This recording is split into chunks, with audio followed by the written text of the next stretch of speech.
அதனால் என்ன சொல்ல வரேன் அப்படின்னு சொன்னால், இன்றைக்கி பார்த்தீங்கன்னா நம்பர் ஆஃப் ட்ரேடர்ஸ் அப்படின்னு சொல்லிட்டு இருக்கிற பர்சன்டேஜோட number of tips provider, number of core sellers வந்து அதிகமாக இருக்கிறாங்க. ஸோ வெரி கேர்ஃபுல்லாக இருங்க.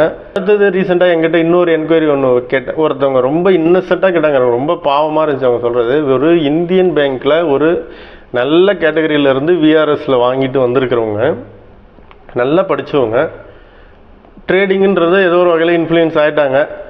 என்ன சொல்கிறாங்கன்னா, ஐசிஐசி டைரக்டில் வந்து ஒருத்தர் வந்து சொல்லியிருக்காரு, ஐசிஐசி டைரக்டில் நீங்கள் அவங்க ஆல்ரெடி 2 டிமெட் அக்கௌண்ட் வச்சுருக்காங்க.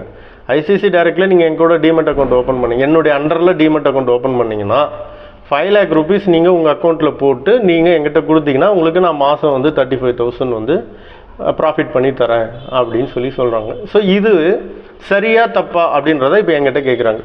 இப்போ நீங்கள் சொல்லுங்கள் ட்ரேடிங்கில் அப்படின்னு சொல்கிறாங்க. ஆக்சுவலி இப்போ நம்ம ரூல்ஸ் படி பார்த்தா அக்கௌண்ட் மேனேஜ்மெண்ட்டு வந்து இந்தியாவில் ஆத்தரைசேஷன் கிடையாது. ஓகேங்களா? ஒருத்தருடைய அக்கௌண்ட்டில் பணத்தை போட்டு கொடுத்து அதை நீங்கள் மேனேஜ் பண்ணுறதுக்கு உங்களுக்கு எந்த ஒரு அதிகாரமும் யாரும் இங்கே கொடுக்கல. ஸோ அப்படி பார்த்தா ஃபண்டமெண்டலி தப்பு ஒன்றாச்சா. ரெண்டாவது, அவர் ஒரு வேளை 5 லட்சம் போட்டு 35,000 உங்களுக்கு ரெடி பண்ணி ப்ராஃபிட் பண்ணி தரவராகவே இருக்கட்டும். அவர் அதுக்கு சொல்கிற ரீசன்லாம் பார்த்தீங்கன்னா, நாங்கள் வந்து ஆப்ஷன் செல்லிங் பண்ணுறோம், ஏஐ மூலிமா நிறைய அக்கௌண்ட்டை மேனேஜ் பண்ணுறோம் அப்படின்னு அதாவது இப்போ இந்த ஒரு ஏஐ, அப்புறம் ரோபோ, அப்புறம் இந்த ஆட்டோமேட்டிக் அப்படின்ற வார்த்தைலாம் வந்துச்சுன்னா அதை வச்சு எப்படியெல்லாம் மக்களை வந்து கழுவ முடியுமோ மூளையை அந்த மாதிரி வந்து சொல்கிறாங்க. அதாவது அது என்ன வேலை செய்யுது அப்படின்றது ஓகே, ஆனால் அது வந்து ட்ரேடிங்கில் வந்து இதெல்லாம் பண்ணுது அப்படின்ற மாதிரி சொல்கிறேன். அதாவது நான் என்ன சொல்ல வரேன்னா, ரோபோ ட்ரேடிங்னாலும் ஆட்டோமேட்டட்னாலும் நீங்கள் எது வேணால் சொன்னாலும் எல்லாம் ஒன்று தான். ஆனால் என்னென்னா எல்லாத்துக்கும் நீங்கள் ஒரு இன்புட் கொடுக்கணும்ல. இப்போ நான் ஒரு எக்ஸாம்பிள் சொல்கிறேன். இப்போ நான் மேனுவலாக நான் ட்ரேட் பண்ணுறேன்னு வச்சுங்களேன். இப்போ நான் வந்து மேனுவலாக எனக்கு ஒரு இன்புட் இருக்கும். இப்போ வந்து ஒரு எக்ஸாம்பிளுக்காக சொல்கிறேன். இதான் ஒரிஜினலாக நான் ட்ரேட் பண்ணுற மெத்தடான்னு கேட்டுறாதீங்க. இப்போ ஒரு ஃபிஃபோவில் ஒரு 38 மேலே, ஒரு ஸ்விங் லோலேருந்து 38க்கு மேலே போகும்போது நான் ஒரு என்ட்ரி எடுப்பேன் அப்படின்னு நான் வச்சுக்கிறேன்னு வச்சுங்களேன். இப்போது இதை நான் மேனுவலாக 38 வரும்போது தான் நான் என்ட்ரி எடுப்பேன். இதையே கோடிங் பண்ணால் அது ஆட்டோமேட்டட். எப்போல்லாம் 38 வருதோ அப்போ வந்து என்ட்ரி எடு, 50ஓ இல்லை 62ஓ போனால் டார்கெட்டை முடிச்சிரு அப்படின்னு நான் வந்து கோடிங் பண்ணேன்னு வச்சுக்கிங்களேன், இது ஆட்டோமேட்டட். ஸோ ஒருவேளை இந்த 32ல் வந்து என்ட்ரி எடுத்துகிட்டு உடனே ரிவர்ஸ் ஆச்சுன்னா மேனுவலாகவும் நான் எக்ஸிட் ஆகும், ஆட்டோலையும் அது வந்து எக்ஸிட் ஆகும். நான் என்ன இன்புட் கொடுக்குறேனோ அதுக்கேற்ற மாதிரி தான் அங்கே வேலை செய்யும். அப்போ அந்த இன்புட்டே தப்பாக இருந்துச்சு அப்படின்னா அங்கே வந்து ரிசல்ட்டும் தப்பாக வரும். ஸோ ஆட்டோ அப்படின்றதுனாலே, ஆட்டோமேட்டட் பண்ணிட்டேன் அப்படின்றதுனாலேயே சக்ஸஸ் வந்துடும் அப்படின்னு மக்கள் நினைக்கிறாங்க. நீங்கள் மேனுவலாக ஆப்ஷன் செல்லிங் பண்ணுறீங்க, அவங்க ஆட்டோமேட்டட் பண்ணுறாங்க. நீங்கள் டவுட்டு தான் எங்கிட்ட வந்தீங்க, நான் கேட்குற கேள்விக்கு விளக்கம் கொடுங்கன்னு கேட்டால் நீங்கள் நம்மளையே சந்தேகப்படுறீங்க. ஆக்சுவலி சந்தேகப்பட வேண்டியது அவங்கள. ஸோ இதில் என்ன கான்செப்ட்னா, 5 லட்ச ரூபாய் நீங்கள் போட்டு கொடுப்பீங்க. இருக்கிறதுலே ஐசிஐசி டைரக்டில் தான் எனக்கு தெரிஞ்சு ப்ரோக்கரேஜ் அதிகம். ஒரு ட்ரேடுக்கு 105 ரூபான்னு நினைக்கிறேன் ப்ரோக்கரேஜ். ஸோ அவங்களுக்கு அந்த ப்ரோக்கரேஜ் ரெவன்யூ வந்துகிட்டே இருக்குமா. இந்த 35,000க்கு அவங்களுக்கு எந்த ப்ராஃபிட் ஷேரும் வேணாமா. எவ்வளோ ரொம்ப சூப்பரான ஆள் பாருங்கள். ரொம்ப அப்படியே ஈஸியாக வந்து உங்களை வளர்த்து விடுறதுக்கு தான் அவங்க இவ்வளோ இது பண்ணுறாங்களான்னு எனக்கு அதுவுமே புரியல. ஸோ அப்போ என்னென்னா, அவங்களுக்கு ப்ரோக்கரேஜ் வந்திருக்கும். சரி, இந்த 5 லட்சத்தில் ஒரு வேளை லாஸ் ஆச்சுன்னு வச்சுங்க, அதுக்கு என்ன அப்படின்னு கேட்டால் அதுக்கு எந்த ஒரு வாரண்டி கேரண்டியும் கிடையாது. நாங்கள் வந்து பண்ணியிருக்கோம் போகிறோம் அப்படின்னு சொல்லிட்டு இருந்தோம். ஸோ எனக்கு சென்னையில் இப்போ இது எல்லாமே நான் எதுக்கு சொல்கிறேன்னா, என்னெல்லாம் நடந்துகிட்ருக்கு, என்னெல்லாம் இதுவாகிட்டுருக்கு, இதில் வந்து நான் எண்ட் ஆஃப் த வீடியோவில் வந்து இது பண்ணுங்க அது பண்ணவே எந்த ஒரு கன்க்ளூஷன் கொடுக்க போகிறதில்ல. இது எல்லாமே உங்களுக்கு தெரிஞ்சது தான் என்ன பண்ணணும்னு சொல்லிட்டு. நான் யாரையும் குறையாகவும் சொல்ல வரல. இதெல்லாம் எப்படி இருக்குது, நான் என்ன டாபிக் ஆரம்பித்தேன் பார்த்தீங்களா, கேரளா லாட்ரியும் கிரிக்கெட்டும் எங்கேயோ விளையாடும், எவனோ ஒருத்த சம்பாதிப்பான்ற மாதிரி தான். இங்கே வந்து ட்ரேடிங்கிறது ஏதோ ஒன்று நடக்குது, ஆனால் சம்பாதிக்கிறவங்க எப்படிலாம் இருக்கிறாங்க, இதுதான் என்னுடைய கன்க்ளூஷன். அதனால் வந்து இது பண்ணுங்க அது பண்ணாதீங்கலாம் சொல்ல வரல. டிப்ஸு இது மாதிரிலாம் டிப்ஸ் ப்ரொவைடர் பற்றி நம்ம பேச வேண்டியது இல்லை. ஆல்ரெடி நான் ஸ்டார்டிங் வீடியோவே வந்து அதை பற்றி போட்டேன். டிப்ஸ் ப்ரொவைடரை பற்றி நம்ம சொல்கிறத விட, டிப்ஸை நம்பி நீங்கள் ட்ரேடராக இருந்தீங்கன்னா கடைசி வரைக்கும் அடுத்த ஸ்டெப்புக்கு போக மாட்டீங்க, அவ்வளோதான். அது ஏன் 50 ரூபாய்க்கு பை பண்ணு 40 ரூபாய்க்கு ஸ்டாப் லாஸ் போடுறாங்கன்றது கூட தெரிஞ்சுக்கலன்னு வச்சிங்களேன். தட் மீன்ஸ் அது என்ன இடம் என்ன இதுன்னு கூட தெரியாமல் நீங்கள் அதில் இருந்தீங்கன்னா அதில் உங்களை வந்து யாராலையுமே காப்பாற்ற முடியாது. ஒரு குறிப்பிட்ட காலத்துக்கு அப்புறம் நீங்களே போயிடுவீங்க, அதில் ஒன்றும் மாற்று கருத்து இல்லை. அப்புறம் ரீசெண்டாக இன்னொரு குரூப் ஆஃப் பீப்புள் வந்து கேள்விப்பட்டேன். ஆக்சுவலி எனக்கிட்டே அது ஒருத்தர் காமிச்சாங்க. இப்போ இவங்க தான் ரொம்ப வந்து ஸ்ட்ரெஸ்ஃபுல்லான பர்சன். என்னென்னா, இதை நம்ம திரும்ப நிறைய டைம் சொல்லியிருக்கோம். இங்கே வந்து எந்த மெத்தடுமே வந்து பெரிய ஒரு சூப்பர் மெத்தடு அப்படிலாம் ஒன்றுமே கிடையாது. ஆனால் இப்போ ஒரு குரூப் ஆஃப் பீப்புள் இருக்காங்க. குரூப் ஆஃப் பீப்புள்னால் நான் சொல்கிறது நிறைய பேர் இப்படி தான் இருக்கிறாங்க. பட் எனக்கு தெரிஞ்சதுனால நான் அவங்கள சொல்கிறேன். பாவம் அவங்க என்னென்னா யார் கோர்ஸ் விற்றாலும் வாங்கிடுவாங்க. அதாவது அப்படி எப்படி அதுக்கு குரூப் ஆஃப் பீப்புளாக இருக்கிறாங்கன்னா, அது ஒரே ஆள் பேர் பண்ணுறதுக்கு பதிலாக எல்லோரும் ஷேர் பண்ணிக்கிறது. இப்போ அவங்க என்னென்னா ஒரு கோர்ஸ் 10,000 ரூபானா அவங்க ஒரு 40-30 பேர் ஷேர் பண்ணுறதுனால அது ஒரு வேளை அவங்களுக்கு கம்மியாக இருக்கிறதுனால போகுது. ஆனால் இப்போ இதில் நான் என்ன சொல்ல வரேன்னா, இவங்க வந்து இது வரைக்கும் கடந்து வந்த 3-4 வருஷமாக வந்த எல்லாருடைய ட்ரேடருடைய கோர்ஸையும் வாங்கி பார்த்துட்டாங்க.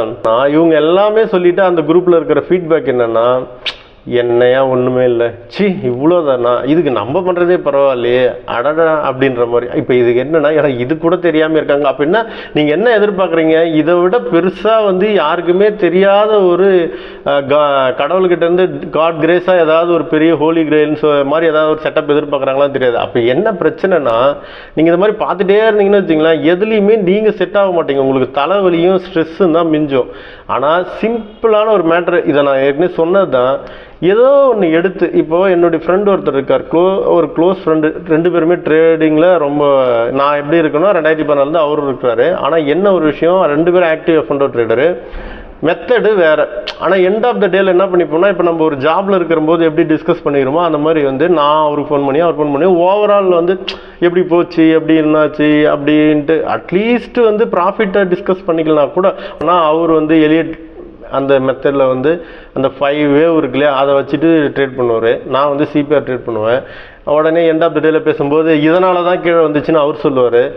நான் பாட்டம் சிபிஆர் கீழே போச்சுன்னா நம்ம என்ட்ரி எடுத்தோம் அப்படின்னு நம்ம சொல்லுவோம். இப்போ என்ன மேட்டர்னா, ரெண்டுத்துலேயும் ஒன்று தான் நடந்திருக்கும். அதுலேயும் ஒரு என்ட்ரி வந்திருக்கும், இதுலேயும் ஒரு என்ட்ரி வந்திருக்கும். என்னன்னா அவர் என்ன லாட் எடுத்தாரோ அதுக்கேற்ற மாதிரி அவருக்கு ப்ராஃபிட் வந்திருக்கும், நான் என்ன லாட் எடுத்தனோ அதுக்கேற்ற மாதிரி எனக்கு ப்ராஃபிட் வந்திருக்கும்.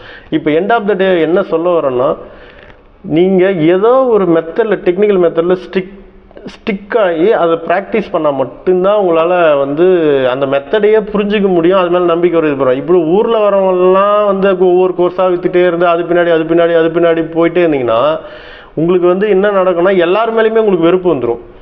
அவங்க ஒரு வேளை சக்ஸஸ்ஃபுல்லாக, இப்போ நான் கேட்டால் சிபிஆர் எனக்கு சக்ஸஸ்ஃபுல்லாக தான் இருக்குது அப்படின்னா, அதுக்காக நான் இது ஒன்று தான் மெத்தடுன்னு நான் சொல்ல முடியாது. எல்லாமே டெக்னிக்கல் மெத்தட் என்னன்னா, ஒரு விஷயத்தை ப்ரிடிக்ட் பண்ணுறாங்க, இதை வச்சு இந்த விஷயத்தை ப்ரிடிக்ட் பண்ணுறாங்க, அவ்வளோ. அது ஒரு டூல், அவ்வளோதான், முடிஞ்சு போச்சு.